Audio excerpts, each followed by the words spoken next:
Nazario দিনহো কাকাদের পর ব্রাজিলে যে দলটা ছিল, নেইমারের মতো স্কিল, দানি আলভেসের মতো ডেডিকেটেড প্লেয়ার, থিয়াগো সিলভার মতো ওয়াল, মার্সেলোর মতো ম্যাজিক্যাল পাস, ডেভিড লুইসের সেই দৌড়, উইলিয়ান অস্কারের ম্যাজিক, কৌতিনহোর মতো ডি বক্সের বাহির থেকে কিক, এসব আর ব্রাজিল ম্যাচে দেখা যায় না।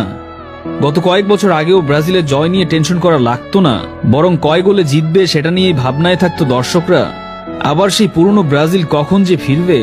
22টি বিশ্বকাপের সবগুলোতেই অংশগ্রহণ করা ব্রাজিলের বিশ্বকাপ খেলা নিয়েই শঙ্কা। এমন পরিস্থিতি তো ইতিহাসেই বিরল।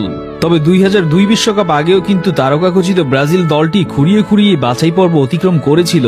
সেবার মূল পর্বে কি ঘটেছিল তা আমাদের সবারই জানা। এবারও কি তেমন কিছুর প্রত্যাশাতেই ব্রাজিল সমর্থকরা বুক বাঁধবে? তার উত্তর সময়ই দেবে। যুগের পর যুগ ব্রাজিলে অনেক কিংবদন্তির জন্ম হয়েছে নান্দনিক সাম্বা ফুটবলের কারিগরি দিয়ে, আর গত এক যুগে তার ছিটে ফোটাও দেখা মিলে না। হারিয়ে যেতে বসেছে ব্রাজিলের সেই নান্দনিক ফুটবল। ডোরিবাল 13 ম্যাচে মাত্র 6টাতে জিতেছে। এটা কি ব্রাজিল ফুটবলে মানায়? এইরকম একটা স্ট্যাট দেখার পরও প্রেসিডেন্ট বলেছে 26 পর্যন্ত নাকি ডাগ আউটে সেই থাকে।